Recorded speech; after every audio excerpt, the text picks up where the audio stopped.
Hello student, welcome to my class Mathematical Hunter. Today we will discuss the chapter gravitation of the subject physics. Okay.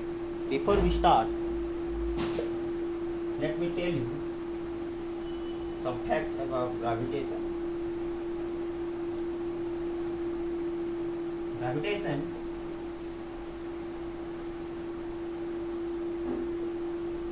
it is a purely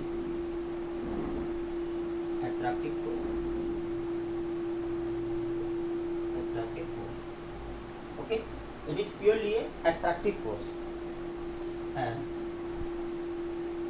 it is operated or seen in case of heavier masses object having uniform density. Okay, so gravitation is a purely attractive force and it is operated or seen in case of heavier masses. Like heavier masses मतलब planet and object. Planet के बीच में होगा planet object सन planet. इन तीनों cases में ज़्यादातर हम लोग gravitational force को अच्छे से हम लोग देख सकते हैं. ठीक है. Now we will discuss what is universal law of gravitation. तो हम लोग को पता है सर आइजैक न्यूटन एप्पल के पेड़ के नीचे बैठे हुए. यूनिवर्सल लॉ ऑफ ग्रेविटेशन ये क्या है समझ लो अच्छे से. एक ऑब्जेक्ट है उसका मास है m1 और एक दूसरा ऑब्जेक्ट है उसका मास है m2. ठीक है. तो ये दोनों के बीच में एक डिस्टेंस है उसको हम लोग डिनोट करते हैं स्मॉल डी से.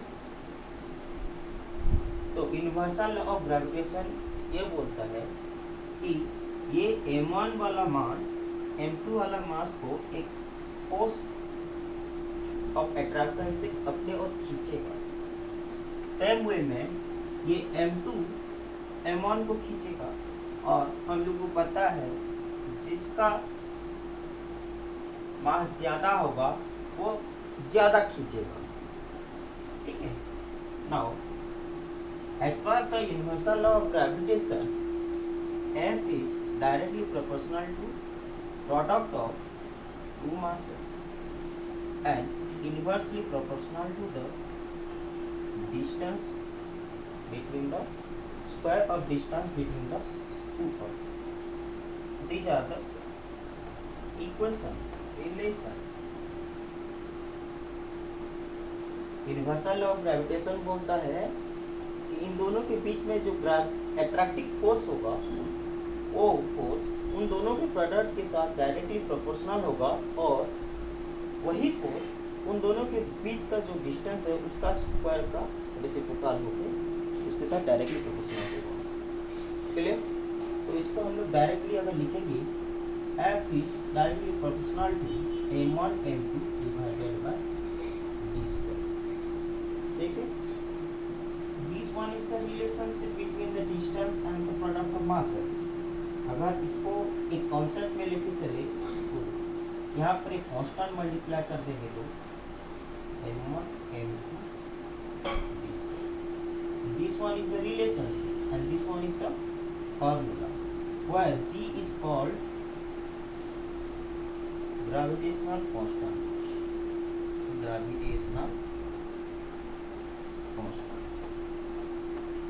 ये किसी के ऊपर डिपेंड नहीं करता. इसका वैल्यू उतना ही है 6.67 -11 newton metre.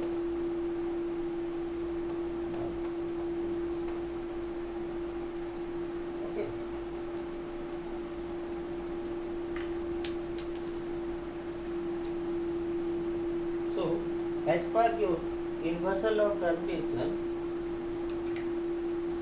F is equal to gravitational constant capital G m1 m2 divided by distance. D होता है दोनों के बीच में जो डिस्टेंस होगा वही m1 m2 दोनों ऑब्जेक्ट का मासेस। क्लियर?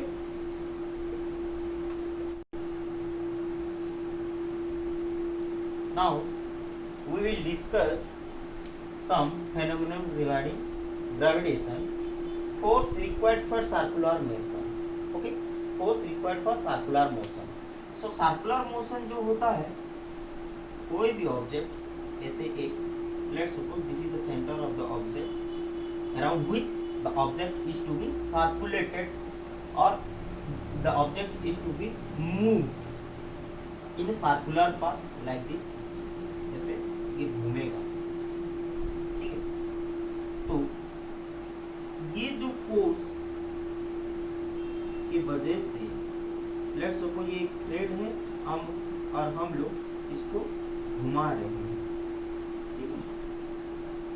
हम लोग इसको घुमा रहे हैं, एक उंगली में धागा बंधा हुआ है और ये स्टोन को हम लोग घुमा रहे हैं, ठीक है? जो ऑब्जेक्ट सेंटर के ओर जो फोर्स लगाएगा उसको बोलते हैं centripetal force, centripetal force, centripetal force, and due to this force the object tends to move around a circle. Like यहाँ पर अगर सन होगा तो प्लैनेट सब सेंट्रीपिटल फोर्स के माध्यम से घूमते रहते हैं और सेंट्रीपिटल फोर्स के केस में a का वैल्यू होता है v²/r, तो f का वैल्यू कितना हो जाएगा m × a = m v²/r। Okay, तो जो फोर्स लगता है वही फोर्स उसी ऑब्जेक्ट को क्या करता है, चारों ओर घुमाने के केसेस में लगता है। This is also one kind of attractive force. Okay, this is all about your circular motion, and this for this circular motion the force is required.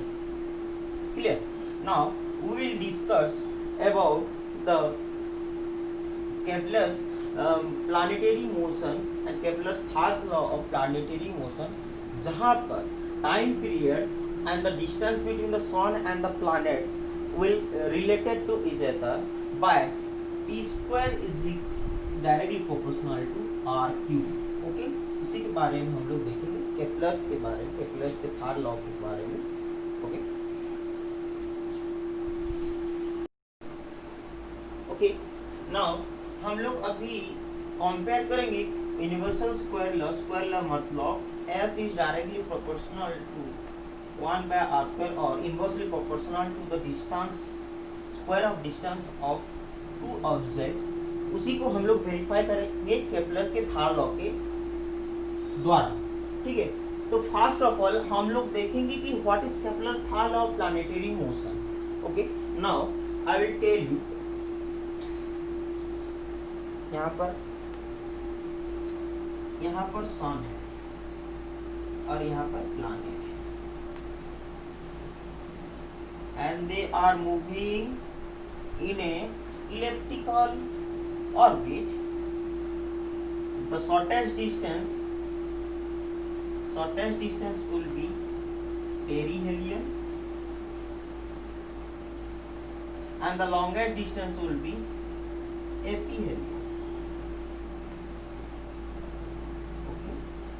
So Kepler's third law of planetary motion बताता है कि जो distance रहता है r between sun and planet, वो क्या होता है, जो टाइम लगाता है सूरज के चारों ओर एक चक्कर लगाने के लिए टाइम पीरियड, उसके साथ वो डायरेक्टली प्रोपोर्शनल है। वो कैसे कि t² is directly proportional to r। Okay, कोई भी ऑब्जेक्ट के केसेस में ये वेरीफाइड है, ठीक है? सो जो प्लैनेट सन के जितना पास रहेगा वो उसको कम से कम समय लगेगा एक राउंड घूमने के लिए, ठीक है। और एक बार बोल रहा हूँ, जो प्लैनेट सन के जितना पास रहेगा उसको सन के चारों ओर घूमने के लिए उतना कम टाइम लगेगा। Let's suppose will talk about mercury. Mercury कम से कम समय लेगा 1 ईयर कंप्लीट करने के लिए, और हमारे केसेस में कितना लगता है 365 डेज। तो हमारा टी कितना है 365 डेज। मर्क्यूरी के केस में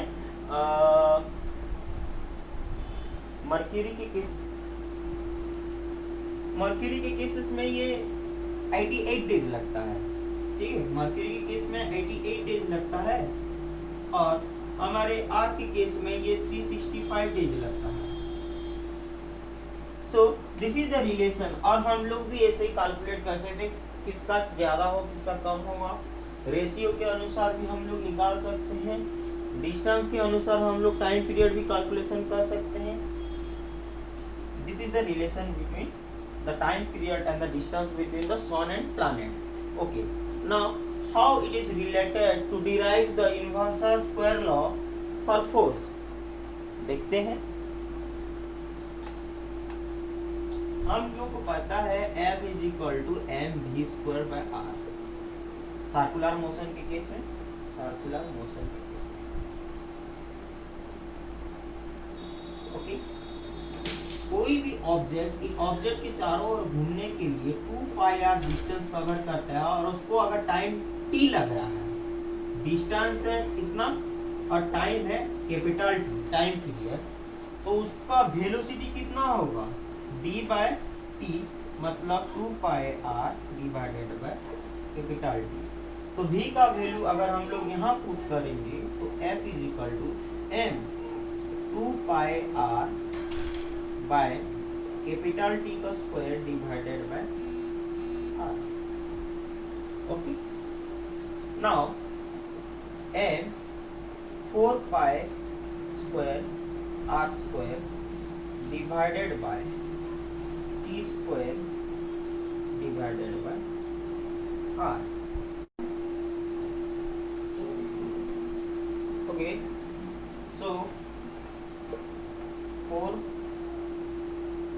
पाई square R A divided by T square,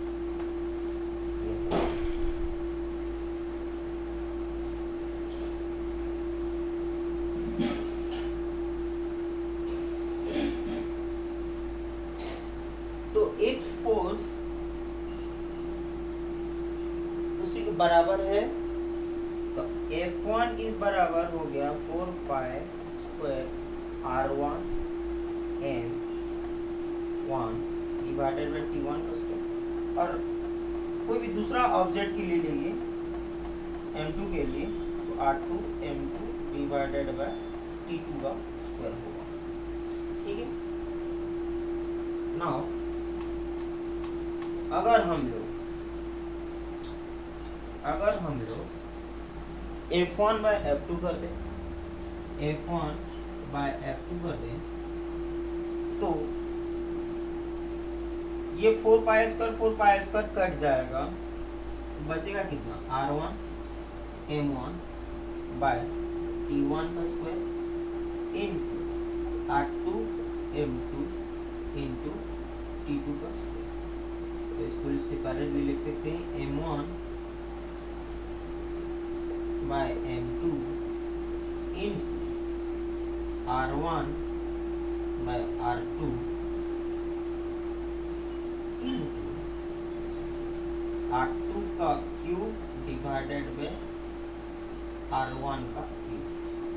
वो कैसे, ये कैसे आया, हम लोग लिखते हैं T का square directly proportional to R का क्यूब, तो T1 का square directly proportional to R1 का क्यूब एंड T2 का square directly proportional to R2 का क्यूब।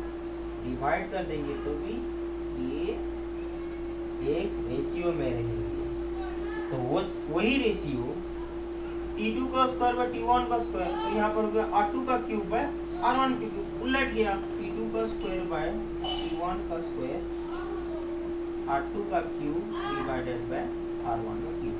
तो ये जो फॉर्मूला निकला यहाँ पर मैं कोट कर दिया, तो R2 स्क्वायर हो गया R स्क्वायर। तो इससे ये पता चल रहा है M1 bye M2 into R2 का स्क्वायर बाय R1 का स्क्वायर, ये F2 होगा। सो हम लोग बोल सकते हैं F1 is directly proportional M1 bye R1 का स्क्वायर और F2 is directly proportional to M2 by R2 का स्क्वायर। यहाँ पर नीचे जो R स्क्वायर हो रहा है इसी को ही बोलते हैं यूनिवर्सल स्क्वायर लॉ, जो फोर्स का इक्वेशन ओबे करता है। यहाँ पर ग्रेविटेशनल फोर्स भी यही चीज को ओबे कर रहा है, G is equal to M1 M2 divided by R square, यही से ही आया है। ठीक है, okay. Now we will discuss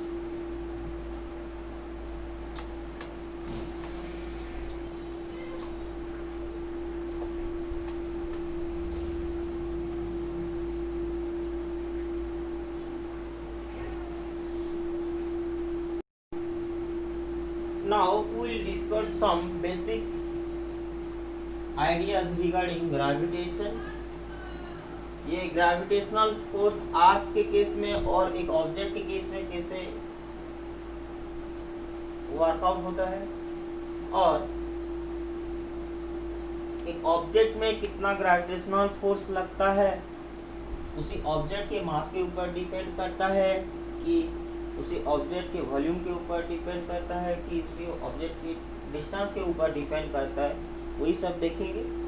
next first of all we will discuss the acceleration due to gravity, small g।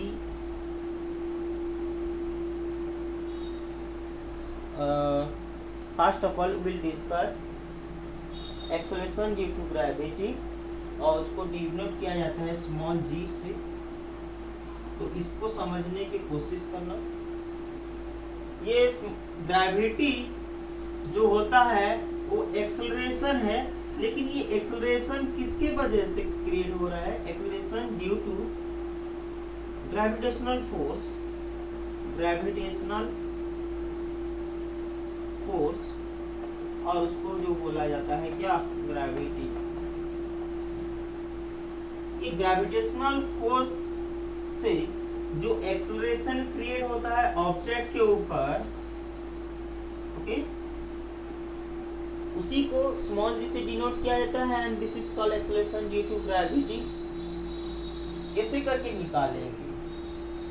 अर्थ है, ये उसका सेंटर है, तो ये ऑब्वियसली उसका रेडियस होगा, radius of earth.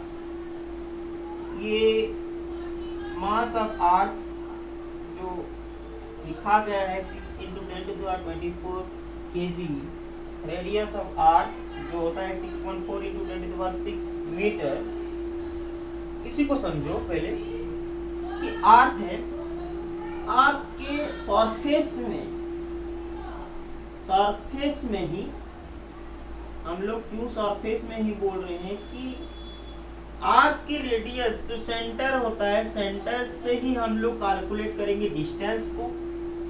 Universal law of gravitation सभी जगह यूज होगा, G M1 M2 bye R square वाला, उसी को यूज करके हम लोग acceleration due to gravity on earth निकालेंगे।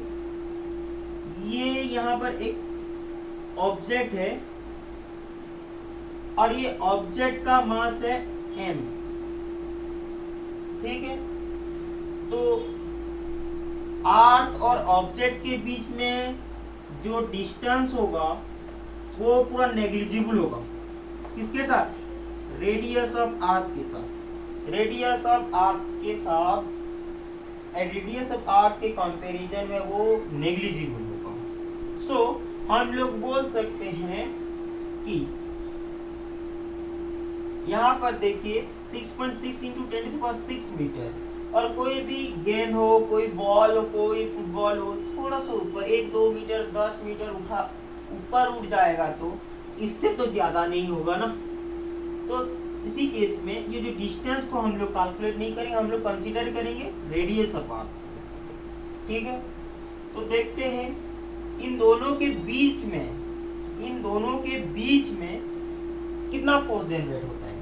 F इज इक्वल टू हम लोगों को पता है कैपिटल G, पहले का मास अर्थ है तो अर्थ का मास लिख लिए, दूसरे का मास स्मॉल m है, स्मॉल m लिख लिए, और जो distance between the part centre से मेजर करेंगे, सेंटर से सरफेस की ओर, तो ये रेडियस ही होगा स्क्वायर। क्लियर? ये हो गया फोर्स, इन दोनों के बीच में इतना फोर्स लग रहा है। क्लियर? हम लोग को पता है F is equal to m into A, तो अगर हम लोग यहाँ पर m इंटू जी लिख दे तो कोई प्रॉब्लम नहीं होगा, क्योंकि ये हो जाएगा हमारा ग्रेविटेशनल फोर्स का फॉर्मूला। तो ये g कहाँ से आ गया? देखो ये mg बराबर कितना होगा, capital G m e small m divided by r e का स्क्वायर होगा कि नहीं। हम लोग बताए थे कि एक्सेलरेशन जनरेट होगा, तो अब F फोर्स के वजह से m ऑब्जेक्ट के ऊपर g एक्सेलरेशन क्रिएट हो रहा है, तो वही भी इक्वल हो जाएगा किसके साथ, इसके साथ। m कट जाएगा तो ये निकलेगा g is equal to capital G me by r square, और वो लगभग कितना होता है 9.8 मीटर पर सेकेंड स्क्वायर लगभग, और नियरली हम लोग उसको कभी कभार 10 मीटर पर सेकेंड स्क्वायर इजी करने के लिए लिखते हैं। This is all about your acceleration due to gravity. Clear? Acceleration due to gravity बार बार आप लोगों को मैं बोल रहा हूं कि वो हम लोग सेंटर से ही मेजर करेंगे, सेंटर से मेजर करेंगे। फिर से एक बार मैं बता रहा हूं, ये हुआ आर्क, ये हुआ सेंटर, ये हो गया रेडियस ऑफ आर्क, इसका मास है me, और यहाँ पर ऑब्जेक्ट है, इसका मास है m। तो जो फोर्स है वो खींचेगा सेंटर के ओर, वो फोर्स क्या होगा, वो फोर्स क्या हो जाएगा, F is equal to capital G m e m divided by r e का स्क्वायर। इसी फोर्स से ही ऑब्जेक्ट को खींचेगा। यूनिवर्सल लॉ ऑफ ग्रेविटेशन, कोई भी ऑब्जेक्ट हो।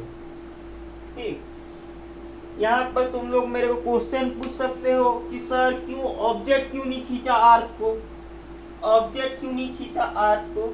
तो इसके लिए मैं बता दूं A is direct inversely proportional to m। इसका मतलब m, जिसका m जितना कम होगा उसमें एक्सेलरेशन ज्यादा क्रिएट होगा, और जिसका m जितना ज्यादा होगा उसमें एक्सेलरेशन उतना कम क्रिएट होगा। मतलब इन दोनों के बीच में जो फोर्स लग रहा है, इन दोनों के बीच में जो फोर्स लग रहा है वो कांस्टेंट फोर्स होगा। अगर उसी मास, जो ऑब्जेक्ट का मास अगर कांस्टेंट है, तो फोर्स अगर कांस्टेंट हो गया F is equal to ma, तो ये बढ़ेगा तो ये घटेगा, और ये घटेगा तो ये बढ़ेगा, और एक कांस्टेंट फोर्स। समझ रहे हो? तो यहाँ इसी केस में क्या हो रहा है sir, Newton's third law of motion के केस में तो every reaction has an equal and opposite reaction. तो ये ऑब्जेक्ट क्यों नहीं खींचा अर्थ को? नहीं, ये अर्थ को खींच रहा है लेकिन नेग्लिजिबल है, क्योंकि अर्थ का मास ज्यादा है, तो इसमें एक्सेलरेशन बहुत कम क्रिएट हो रहा है। तो यहाँ पर हमारा फोर्स कितना लग रहा है, F is equal to G m e m by r e square, और G का वैल्यू, फोर्स का वैल्यू हो गया G m e m by r e का स्क्वायर। ये कैपिटल आर लिखो इजी करने के लिए, और जी का वैल्यू हो जाएगा, खाली एम को काट के लिख देना me/re², और ये होता है लगभग 9.8 मीटर पर सेकेंड स्क्वायर। हम लोग और थोड़ा डिस्टेंस में हम जी भी कैलकुलेट कर सकते हैं। आर्क के सरफेस से एच हाइट में अगर ऑब्जेक्ट है, ये आर्क का सेंटर हुआ, एच हाइट में एक ऑब्जेक्ट है, यहाँ पर जी कैलकुलेट करो। यहाँ पर इस पॉइंट पे हम लोग जी कैलकुलेट करेंगे, पी पॉइंट पे। ये जो पॉइंट है यहाँ पर ऑब्जेक्ट हमारा है, और ये आर्क के सरफेस से एच हाइट में है, तो उसी के लिए एक फॉर्मूला होता है g dash is equal to g into R E का square divided by R E plus H का स्क्वायर। हम लोग लिख सकते हैं इसको R E by R E plus H का स्क्वायर। कोई भी ऑब्जेक्ट आर्क सरफेस से एज हाइट में है, आर्क सरफेस से एज हाइट में है, और ये जो एज नेग्लिजिबल नहीं होना चाहिए, एच का कोई वैल्यू होना चाहिए, this is H must not be negligible. ठीक है,